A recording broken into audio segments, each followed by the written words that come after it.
जय श्री कृष्णा, जय श्री नारायण। स्वागत है दोस्तों आप सभी का आपके चैनल जी जयसवाल यूट्यूब स्टोरी में।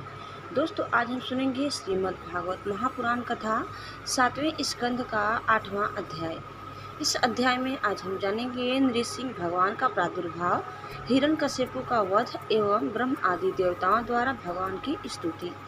नारद जी कहते हैं, प्रहलाद का वचन सुनकर दैत्य बालकों ने उसी समय से निर्दोष होने के कारण उनकी बात पकड़ ली। गुरु जी की दूसरी शिक्षा की ओर उन्होंने ध्यान ही न दिया। जब गुरु जी ने देखा कि उन सभी विद्यार्थियों की बुद्धि एकमात्र भगवान में स्थिर हो रही है, तब वे बहुत घबराए और तुरंत हिरण्यकशिपु के पास जाकर निवेदन किया।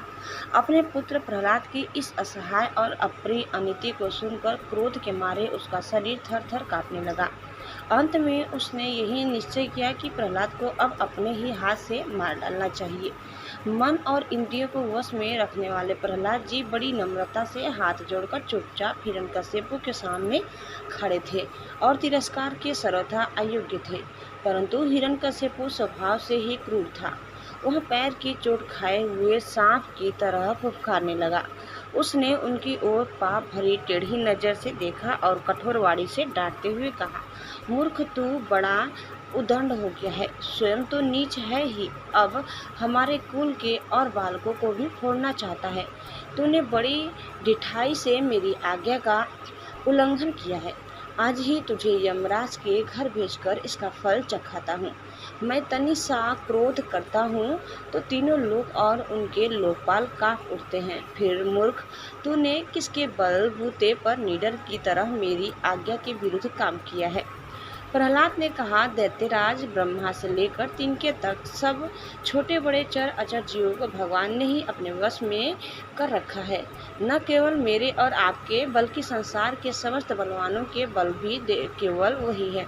वे ही महापराक्रमी सर्वशक्तिमान प्रभु काल हैं तथा समस्त प्राणियों के इंद्रिय बल, मनोबल, देह बल, धैर्य एवं इंद्रिय भी वही है। वह परमेश्वर अपनी शक्तियों के द्वारा इस विश्व की रचना, रक्षा और संहार करते हैं। वे ही तीनों गुणों के स्वामी हैं। आप अपना यह आसुर भाव छोड़ दीजिए, अपने मन को सबके प्रति समान बनाइए। इस संसार में अपने वश में न रहने वाले कुमार्गामी मन के अतिरिक्त और कोई शत्रु नहीं है। मन में सबके प्रति समता का भाव लाना ही भगवान की सबसे बड़ी पूजा है। जो लोग अपना सर्वस्व लूटने वाले इन 6 इंद्रिय रूपी डाकुओं पर तो पहले विजय नहीं प्राप्त करते और ऐसा मानने लगते हैं कि हमने दसों दिशाएं जीत ली, वे मूर्ख है। हाँ, जिस ज्ञानी एवं जितेंद्रीय महात्मा ने समस्त प्राणियों के प्रति समता का भाव प्राप्त कर लिया, उसके अज्ञान से पैदा होने वाले काम, क्रोध आदि शत्रु भी मर मिट जाते हैं। फिर बाहर के शत्रु तो रहे ही कैसे। हिरण्यकशिपु ने कहा, अरे मंदबुद्धि, तेरे बहकने की भी अब हद हो गई है। अब बात स्पष्ट है कि अब तू मरना चाहता है, क्योंकि जो मरना चाहते हैं वे ही ऐसी बेसिर पैर की बातें बका करते हैं। अभागे, तूने मेरे सिवा जो और किसी को जगत का स्वामी बतलाया है सो देखूं तो तेरा वह जगदीश्वर कहाँ है? अच्छा, क्या कहाँ वह सर्वत्र है तो इस खंभे में क्यों नहीं दिखता? अच्छा, तुझे इस खंभे में भी दिखाई देता है? अरे तू क्यों इतनी डींग हाँक रहा है? मैं अभी अभी तेरा सिर धड़ से अलग किए देता हूँ। देखता हूँ तेरा सर्वस्व हरि, जिस पर तुझे इतना भरोसा है, तेरी कैसे रक्षा करता है। इस प्रकार वह अत्यंत बलवान महादैत्य भगवान के परम प्रेमी प्रहलाद को बार बार झिड़कियां देता और सताता रहा। जब क्रोध के मारे वह अपने को रोक न सका, तब हाथ में खड़ग लेकर सिंहासन से कूद पड़ा और बड़े जोर से उस खंभे को एक घूंसा मारा। उसी समय उस खंभे में एक बड़ा भयंकर शब्द हुआ। ऐसा जान पड़ा मानो यह ब्रह्मांड फट गया हो। वह ध्वनि जब लोकपालों के लोक में पहुंची, तब उसे सुनकर ब्रह्म आदि को ऐसा जान पड़ा मानो उसके लोकों का प्रलय हो रहा हो। हिरण्यकशिपु प्रहलाद को मार डालने के लिए बड़े जोर से झपटा था, परंतु दैत्य सेनापतियों को भी भय से कपा देने वाले उस अद्भुत और अपूर्व घोर शब्द को सुनकर वह घबराया हुआ सा देखने लगा कि यह शब्द करने वाला कौन है, परंतु उसे सभा के भीतर कुछ भी दिखाई न पड़ा। इसी समय अपने सेवक प्रहलाद और ब्रह्मा की वाणी सत्य करने और समस्त पदार्थों में अपनी व्यापकता दिखाने के लिए सभा के भीतर उसी खंभे में बड़ा ही विचित्र रूप धारण करके भगवान प्रकट हुए। वह रूप न तो पूरा सिंह का था और न मनुष्य का ही। जिस समय हिरण्यकश्यप शब्द करने वाले की इधर उधर खोज कर रहा था, उसी समय खंभे के भीतर से निकलते हुए उस अद्भुत प्राणी को उसने देखा। वह सोचने लगा, अहो, यह न तो मनुष्य है और न पशु, फिर यह नृसिंह के रूप में कौन सा अलौकिक जीव है। जिस समय हिरण्यकश्यप इस उधेड़ बुन में लगा हुआ था, उसी समय उसके बिल्कुल सामने ही नृसिंह भगवान खड़े हो गए। उनका वह रूप अत्यधिक भयावना था। तपाए हुए सोने के समान पीली पीली भयानक आंखें थी। जम्भाई लेने से गर्दन के बाल इधर उधर लहरा रहे थे। दाढ़ें बड़ी विकराल थी। तलवार की तरह लपलपाती हुई छुरे की धार के समान तीखी जीभ थी। टेढ़ी भौं से उनका मुख और भी दारुण हो रहा था।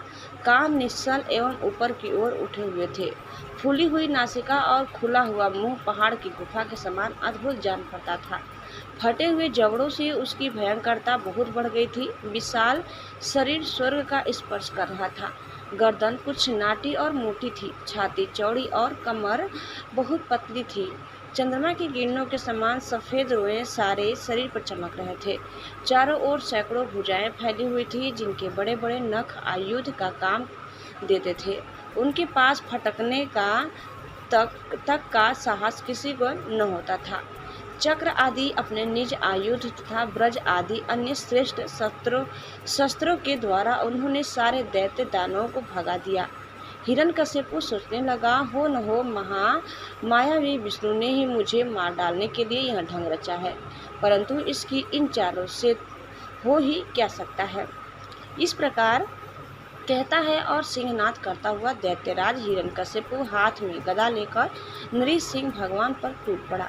जैसे ही पतंगा आग में गिरकर अदृश्य हो जाता है, वैसे ही वह दैत्य भगवान के तेज के भीतर जाकर लापता हो गया। समस्त शक्ति और तेज के आश्रय भगवान के संबंध में ऐसी घटना कोई आश्चर्यजनक नहीं है, क्योंकि सृष्टि के प्रारंभ में उन्होंने अपने तेज से प्रलय के निमित्त भूत तमोगुणी रूपी घोर अंधकार को भी पी लिया था। तदंतर वह दैत्य बड़े क्रोध से लपका और अपनी गदा को बड़े जोर से घुमाकर उसने नृसिंह भगवान पर प्रहार किया। प्रहार करते समय ही जैसे गरुड़ सांपों को पकड़ लेते हैं, वैसे ही भगवान ने गदा सहित उस दैत्य को पकड़ लिया। वे जब उसके साथ खिलवाड़ करने लगे, तब वह दैत्य उनके हाथ से वैसे ही निकल गया जैसे क्रीड़ा करते हुए गरुड़ के चंगुल से सांप छूट जाए। युधिष्ठिर उस समय सब के सब लोकपाल बादलों में छिपकर इस युद्ध को देख रहे थे। उनका स्वर्ग तो हिरण्यकश्यप ने पहले ही छीन लिया था। जब उन्होंने देखा कि वह भगवान के हाथ से छूट गया, तब वे और भी डर गए। हिरण्यकश्यप ने भी यही समझा कि नृसिंह ने मेरे बलवीर्य से डरकर ही मुझे अपने हाथ से छोड़ दिया है। इस विचार से उसकी थकान जाती रही और वह युद्ध के लिए ढाल तलवार लेकर फिर उनकी ओर दौड़ पड़ा। उस समय वह बाज की तरह बड़े वेग से ऊपर नीचे उछल कूद कर इस प्रकार ढाल तलवार के पैंतरे बदलने लगा कि जिससे उन पर आक्रमण करने का अवसर ही न मिले। तब भगवान ने बड़े ऊंचे स्वर में प्रचंड और भयंकर हठ्ठास किया, जिससे हिरण्यकश्यप की आंखें बंद हो गई। फिर बड़े वेग से झपट कर भगवान ने उसे वैसे ही पकड़ लिया जैसे सांप चूहे को पकड़ लेता है। जिस हिरण्यकश्यप के चमड़े पर वज्र की चोट से भी खरोच नहीं आई थी, वही अब उनके पंजे से निकलने के लिए जोर से छटपटा रहा था। भगवान ने सभा के दरवाजे पर ले जाकर उसे अपनी जांघों पर गिरा लिया और खेल खेल में अपने नखों से उसे उसी प्रकार फाड़ डाला जैसे गरुड़ महाविषधर सांप को चीर डालते हैं। उस समय उनकी क्रोध से भरी विकराल आंखों की ओर देखा नहीं जाता था। वे अपनी ललकाती हुई जीभ से फैले हुए मुंह के दोनों कोने चाट रहे थे। खून के छींटे से उनका मुंह और गर्दन के बाल लाल हो रहे थे। हाथी को मारकर गले में आंतों की माला पहने हुए मृगराज के समान उनकी शोभा हो रही थी। उन्होंने अपने तीखे नखों से हिरण्यकश्यप का कलेजा फाड़कर उसे जमीन पर पटक दिया। उस समय हजारों दैत्य दानव हाथों में शस्त्र लेकर भगवान पर प्रहार करने के लिए आए, पर भगवान ने अपनी भुजा रूपी सेना से लातों से और नख रूपी शास्त्रों से चारों ओर खदेड़ खदेड़ कर उन्हें मार डाला। युधिष्ठिर उस समय भगवान नृसिंह के गर्दन के बालों की फटकार से बादल तितर बितर होने लगे। उनके नेत्रों की ज्वाला से सूर्य आदि ग्रहों का तेज फीका पड़ गया। उनके श्वास के धक्के से समुद्र क्षुब्ध हो गए। उनके सिंहनाद से भयभीत होकर दिग्गज चिंघड़ाने लगे। उनकी गर्दन के बालों से टकराकर देवता के विमान अस्त व्यस्त हो गए।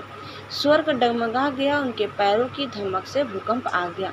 वेग से पर्वत उड़ने लगे और उनके तेज की चकाचौंध से आकाश तथा दिशाओं का दिखना बंद हो गया। इस समय नृसिंह भगवान का सामना करने वाला कोई दिखाई न पड़ता था। फिर भी उनका क्रोध अभी बढ़ता ही जा रहा था। वे हिरण्यकश्यपु की राजसभा में ऊंचे सिंहासन पर जाकर विराज गए।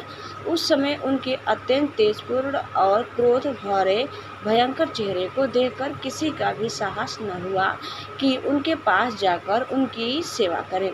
युधिष्ठिर जब स्वर्ग की देवियों को यह शुभ समाचार मिला कि तीनों लोगों के सिर की पीड़ा मूर्तिमान स्वरूप हिरण्यकश्यपु युद्ध में भगवान के हाथों मार डाला गया, तब आनंद के उल्लास से उनके चेहरे खिल उठे। वे बार बार भगवान पर पुष्पों की वर्षा करने लगी। आकाश में विमानों से आए हुए भगवान के दर्शनार्थी देवताओं की भीड़ लग गई। देवताओं के ढोल और नगाड़े बजने लगे। गंधर्व राज गाने लगे।